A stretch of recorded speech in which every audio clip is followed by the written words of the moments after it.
ನಮಸ್ತೆ ವೀಕ್ಷಕರೇ, ನಾನೀಗ ಜವಳೆಕಾಯಿ ಪಲ್ಯ ಮಾಡೋದು ಯಾವ ರೀತಿ ಅಂತ ಹೇಳ್ತಾ ಇದ್ದೀನಿ. ಮೊದಲಿಗೆ ಜವಳೆಕಾಯಿ ನಾನು ಕ್ಲೀನಾಗಿ ತೊಳೆದು ತಿರ್ಗಾ ನೀರು ಹಾಕಿ ಇಟ್ಕೊಂಡಿದ್ದೀನಿ. ಈಗ ಬಸ್ತು ಅದನ್ನು ನಾನು ಫ್ರೈ ಮಾಡ್ತೀನಿ. ಅದಕ್ಕೆ ಬೇಕಾಗಿರುವಂಥ ಏನೇನು ಇಂಗ್ರೀಡಿಯೆಂಟ್ಸು ಅಂದರೆ ಈರುಳ್ಳಿ, ಟೊಮೊಟೊ, ಹಸಿಮೆಣಸಿನಕಾಯಿ. ನಾನು 4ರಿಂದ ಸಣ್ಣದು 5 ತೊಗೊಂಡಿದ್ದೀನಿ. ಸಿಕ್ಕಾಪಟ್ಟೆ ಖಾರ ಇದ್ದಾವೆ, ಅದಕ್ಕೋಸ್ಕರ ಹಸಿ ಕೊಬ್ಬರಿ ತೊಗೊಂಡಿದ್ದೀನಿ. ಜೀರಿಗೆ, ಸ್ವಲ್ಪ ಅರಿಶಿಣ, ಗುರಾಳು, ಬೆಳ್ಳುಳ್ಳಿ, ಹಸಿಶುಂಠಿ, ಕರಿಬೇವು, ಕೊತ್ತಂಬರಿ, ಸ್ವಲ್ಪ ಸಾಂಬಾರು ಪುಡಿ. ಮನೇಲೇ ತಯಾರಿಸಿದ್ದಾದರೆ, ನಾನಿದು ಮನೇಲಿ ತಯಾರಿಸಿದ್ದು. ಸೊ ಇದು ಮನೇಲಿ ತಯಾರಿಸಿದ್ದಾದರೆ ಒಂದು ಅರ್ಧ ಸ್ಪೂನ್ ಹಾಕ್ರಿ. ಇಲ್ಲ ಸಾಂಬಾರು ಪುಡಿ ಇಲ್ಲ, ನಮಗೆ ಗರಂ ಮಸಾಲ ಸರಿ ಅಂದರೆ ಗರಂ ಮಸಾಲ ಹಾಕ್ಬೋದು, ಅಡ್ಡಿ ಇಲ್ಲ. ನೋಡಿ, ನಾನೀಗ ಫ್ರೈ ಪ್ಯಾನ್ ಇಟ್ಕೊಂಡಿದ್ದೀನಿ, ಗ್ಯಾಸ್ ಆನ್ ಮಾಡಿದ್ದೀನಿ. ಈಗ ಮೊದಲಿಗೆ ಇದನ್ನು ಜವಳೆಕಾಯಿನ ಕ್ಲೀನಾಗಿ ಎಣ್ಣೆ ಇದರಲ್ಲಿ ಫ್ರೈ ಮಾಡ್ಕೊಳ್ಳೋಣ. ಎಣ್ಣೆ ಹಾಕಿ ಸ್ವಲ್ಪ ನೋಡಿ, ನಾನೀಗ ಜವಳೆಕಾಯಿನ ಎಲ್ಲ ಉರಿಲಿಕ್ಕೆ ಹಾಕಿದ್ದೀನಿ. ಅಂದರೆ ಮೊದಲು ನಾನು ನೀರು ಬಸ್ತಾಕಿರೋದ್ರಿಂದ ನೋಡಿ ಕೆಳಗಡೆ ಸ್ವಲ್ಪ ನೀರಿದೆ. ಇದೆಲ್ಲ ನೀರಿನ ಅಂಶ ಹೋದ್ಮೇಲೆ ಸ್ವಲ್ಪ ಎಣ್ಣೆ ಹಾಕಿ ಚೆನ್ನಾಗಿ ಫ್ರೈ ಮಾಡ್ಕೋಬೇಕು. ಅಷ್ಟರೊಳಗೆ ನಾವೀಗ ಇದಕ್ಕೆ ಬೇಕಾಗಿರುವಂಥ ಮಸಾಲಾನ ಮಿಕ್ಸಿ ಮಾಡಿ ರೆಡಿ ಮಾಡ್ಕೊಳ್ಳೋಣ. ಈಗ ನಾನು ಒಂದು ಸಣ್ಣದೊಂದು ಜಾರ್ ತೊಗೊಂಡಿದ್ದೀನಿ. ಅದಕ್ಕೆ ಹಸಿಮೆಣಸಿನಕಾಯಿ, ಕೊಬ್ಬರಿ ಹಾಕಿದ್ರೇ ಟೇಸ್ಟ್ ಬರುತ್ತೆ. ಸ್ವಲ್ಪ ಜೀರಿಗೆ ಹಾಕ್ತೀನಿ ನಾನು. ನೋಡಿ, ಇಷ್ಟು ತೊಗೊಂಡಿದ್ದೀನಲ್ಲ, ಇದ್ರಾಗ ಅರ್ಧ ಸ್ಪೂನ್ ಜೀರಿಗೆ ಹಾಕ್ತೀನಿ. ಈಗ ಹಸಿಶುಂಠಿ, ಬೆಳ್ಳುಳ್ಳಿ ನಾನು ಯಾವಾಗಲೂ ಫಸ್ಟು ಪೇಸ್ಟ್ ಮಾಡಿಟ್ಕೊಂಡಿರ್ತೀನಿ. ಏನು ಯಾವಾಗಲೂ ಇವ್ರು ಪೇಸ್ಟ್ ಮಾಡಿಟ್ಕೊಂಡಿರ್ತಾರಲ್ಲ ಅಂತಿರಲ್ಲ, ನಾನು ಮನೆಯಲ್ಲೇ ಯಾವಾಗಲೂ ಪೇಸ್ಟ್ ಮಾಡಿರ್ತೀನಿ.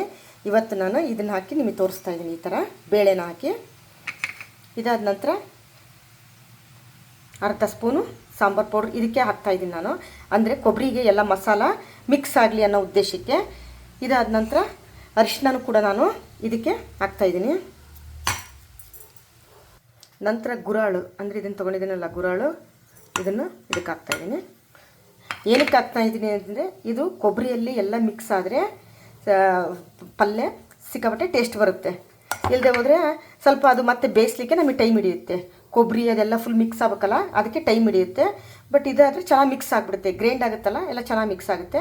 ಈಗ ನಾನು ರುಚಿಗೆ ತಕ್ಕಷ್ಟು ಉಪ್ಪು ಇದರಲ್ಲೇ ಹಾಕ್ಬಿಡ್ತೀನಿ. ನೋಡಿ, ರುಚಿಗೆ ತಕ್ಕಷ್ಟು ಉಪ್ಪು. ಬೇಕು ಅಂದರೆ ಕಡಿಮೆ ಆದರೆ ಅಲ್ಲಿ ಪಲ್ಯದಾಗೆ ಇನ್ನೊಂದು ಸ್ವಲ್ಪ ಸಣ್ಣ ಉಪ್ಪು ಹಾಕ್ಕೊಳ್ಳುವಂತ್ರಿ. ಈಗ ನಾನು ಮಿಕ್ಸಿಯಲ್ಲೇ ಸ್ವಲ್ಪ ಹಾಕಿಬಿಟ್ಟಿರ್ತೀನಿ. ನೋಡಿ, ನಾನೀಗ ಲಿಡ್ ಕ್ಲೋಸ್ ಮಾಡ್ತೀನಿ. ನೋಡಿ, ಈ ಥರ ತದಿಯಾಗಿ ಮೊದಲು ರುಬ್ಕೊಂಡು ಆಮೇಲೆ ನಾನು ನೀರು ಹಾಕ್ಕೊಳ್ತಾ ಇದ್ದೀನಿ. ಮೊದಲಿಗೆ ನೀರು ಹಾಕ್ಕೊಂಡ್ರೆ ಫುಲ್ ಸಣ್ಣಕ್ಕಾಗಲ್ಲ ಬೇಗ, ಅದಕ್ಕೋಸ್ಕರ ನೋಡಿ ಅದಕ್ಕೆ ನೋಡಿ ಏನೂ ಇಲ್ಲ. ಈ ರೀತಿ ನೀವು ಫುಲ್ ಸಣ್ಣಕ್ಕೆ, ಸ್ವಲ್ಪ ನೀರು ಜಾಸ್ತಿ ಆದರೂ ಚಿಂತೆ ಇಲ್ಲ, ಲಾಸ್ಟಿಗೆ ಹಾಕ್ಕೊಳ್ರಿ. ನೀರು ಫಸ್ಟಿಗೆ ಹಾಕೊಂಡ್ಬಿಟ್ರೆ ಇಷ್ಟು ಸಣ್ಣಕ್ಕಾಗಲ್ಲ. ಅದಕ್ಕೆ ನೋಡಿ ಎಷ್ಟು ಸಣ್ಣಕ್ಕಾಗಿದೆ. ಒಂದು ಸ್ವಲ್ಪನೂ ಏನು ಉಳಿದಿರಬಾರ್ದು. ನೋಡಿ, ಈ ರೀತಿ ನಾನು ಸ್ವಲ್ಪ ಎಣ್ಣೆ ಹಾಕ್ಕೊಂಡು ಈ ರೀತಿ ನಾನು ಫ್ರೈ ಮಾಡ್ಕೊಂಡಿದ್ದೀನಿ. ಈಗ ನಾನು ಇದನ್ನು ಸೈಡಿಗೆ ಎತ್ತಿಟ್ಕೊತೀನಿ. ಈಗ ನಾನು ಒಗ್ಗರಣೆ ಹಾಕ್ಕೊತೀನಿ. ನೋಡಿ, ಸೈಡಿಗೆ ಎತ್ತಿಟ್ಕೊಂಡಿದ್ದೀನಿ. ಈಗ ನಾನು ಸಪ್ರೇಟ್ ಒಂದು ಪಾತ್ರೆ ತೊಗೊಂಡು ನಾನೀಗ ಒಗ್ಗರಣೆ ಹಾಕ್ತೀನಿ. ನಾನು ಯಾಕೆ ಕುಕ್ಕರಲ್ಲಿ ಹಾಕಲ್ಲ ಅಂದರೆ, ಕುಕ್ಕರಲ್ಲಿ ಹಾಕಿದರೆ ನಾವು ಇಷ್ಟಕ್ಕೊಂದೆಲ್ಲ ಮಿಕ್ಸಿ ಮಾಡಿರ್ತೀವಲ್ಲ, ಅದೇ ಟೇಸ್ಟೇ ಬರೋದಿಲ್ಲ ನಿಮಗೆ. ಅದು ಯಾಕೆಂದರೆ ವಿಷಲ್ ಹೋಗ್ಬಿಡುತ್ತಲ್ಲ, ಟೇಸ್ಟ್ ಬರೋಲ್ಲ. ಅದಕ್ಕೋಸ್ಕರನೇ ನೀವು ಯಾವುದೇ ಪಲ್ಯ ಮಾಡಿರಿ 2 ಸ್ಪೂನ್ ಎಣ್ಣೆ ಹಾಕ್ತಾಯಿದ್ದೀನಿ. ಪಾತ್ರೆಯಲ್ಲಿ ಮಾಡಿದ್ರೇ ಅದು ಟೇಸ್ಟ್ ಬೇರೆ ಕೊಡುತ್ತೆ. ನೋಡಿ, ಎಣ್ಣೆ ಕಾದಿದೆ. ನಾನು ಸ್ವಲ್ಪ ಜೀರಿಗೆ ಉಳಿಸ್ಕೊಂಡಿದ್ನಲ್ಲ, ಆ ಜೀರಿಗೆನ ಇಲ್ಲಿ ಹಾಕ್ತಾಯಿದ್ದೀನಿ. ಇದಾದ ನಂತರ ಕರಿಬೇವು ಹಾಕ್ತಾಯಿದ್ದೀನಿ.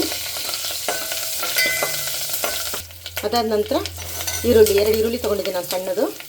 ನಂತರ ಒಂದು ಟೊಮೊಟೊ. ನೋಡಿ, ಇದು ಚೆನ್ನಾಗಿ ಬೇಯಲಿ ಅಂತ ಒಂದು ಅರ್ಧ ಸ್ಪೂನು ನಾನು ಉಪ್ಪು ಹಾಕ್ಕೊಳ್ತಾ ಇದ್ದೀನಿ. ಅಂದರೆ ಅದಕ್ಕೆ ನಾನು ಸ್ವಲ್ಪ ಹಾಕ್ಕೊಂಡಿದ್ದೀನಿ ಉಪ್ಪನ್ನ, ಅದಕ್ಕೋಸ್ಕರ ಉಪ್ಪು ಹಾಕ್ಕೊಳ್ತಾ ಇದ್ದೀನಿ.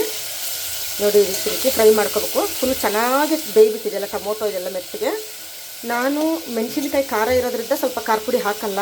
ನಿಮಗೇನಾದ್ರು ಮೆಣಸಿನಕಾಯಿ ಖಾರ ಕಡಿಮೆ ಇದೆ ಅಂದರೆ ಮೇಲ್ಗಡೆ ಖಾರ ಕಡಿಮೆ ಆಯಿತು ಅಂದರೆ ಖಾರ ಪುಡಿ ಹಾಕ್ಕೋಬೋದು. ಈಗ ನೋಡಿ, ಇದು ಬೇಯ್ತಾ ಇರುವಾಗಲೇ ಸ್ವಲ್ಪ ಈಗ ನಾನು ಪೇಸ್ಟ್ ಮಾಡಿ ಇಟ್ಕೊಂಡಿದ್ದೀನಲ್ಲ, ಎಲ್ಲ ರುಬ್ಬಿಟ್ಕೊಂಡಿದ್ದೀನಲ್ಲ, ಇದನ್ನು ಹಾಕ್ತಾಯಿದ್ದೀನಿ.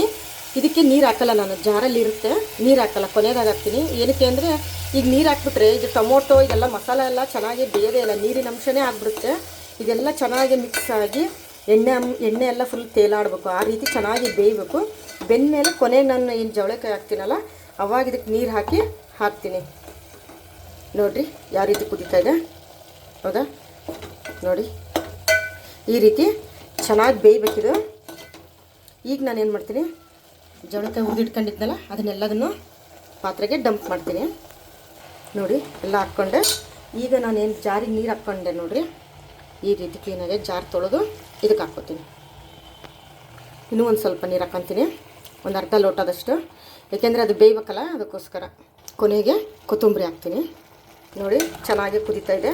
ಇದೀಗ ಒಂದು 10 ನಿಮಿಷ ಬೇಯಬೇಕು ಚೆನ್ನಾಗಿ. ನಾನೀಗ ಲಿಡ್ ಕ್ಲೋಸ್ ಮಾಡ್ತೀನಿ, ಚೆನ್ನಾಗಿ ಬೇಯುತ್ತೆ. ನೋಡಿರಿ ಇಷ್ಟು ನೀರು ಇರಬೇಕು, ಯಾಕೆಂದರೆ ಅದು ಬೇಯಲಿಕ್ಕೆ ನೀರು ಬೇಕೇ ಬೇಕಲ್ಲ ಅದಕ್ಕೋಸ್ಕರ. ನಾನು ಯಾಕೆ ಈ ಥರ ಮೆಣಸಿನ್ಕಾಯಿ ರುಬ್ಬಿ ತೋರಿಸಿದೆ ಅಂದರೆ ಈ ಟೇಸ್ಟೇ ಬೇರೆ ಇರುತ್ತೆ, ನೀವು ಹೆಚ್ಚಿ ಮಾಡಿರುವಂಥ ಪಲ್ಯ ಟೇಸ್ಟೇ ಬೇರೆ ಇರುತ್ತೆ. ನೀವು ಎರಡೂ ಟ್ರೈ ಮಾಡಿ ನೋಡಿ ಗೊತ್ತಾಗುತ್ತೆ. ನಮ್ಮ ದಾವಣಗೆರೆ ಸೈಡು ಅಲ್ಲೆಲ್ಲ ಏನು ಅಂದರೆ ಮೆಣಸಿನ್ಕಾಯಿನ ಕಟ್ ಮಾಡಿ ಹಾಕ್ತಾರೆ.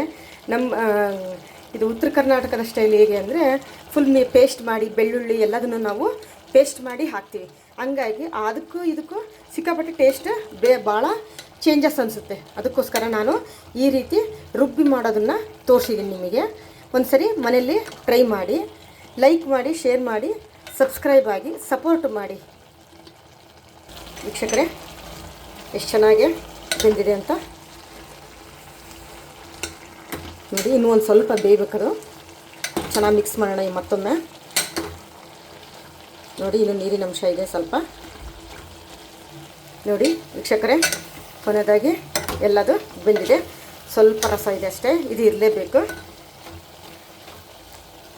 ನೋಡಿ ಲೈಕ್ ಮಾಡಿ, ಶೇರ್ ಮಾಡಿ, ಕಮೆಂಟ್ಸ್ ಮೂಲಕ ನಿಮ್ಮ ಅಭಿಪ್ರಾಯವನ್ನು ತಿಳಿಸಿ.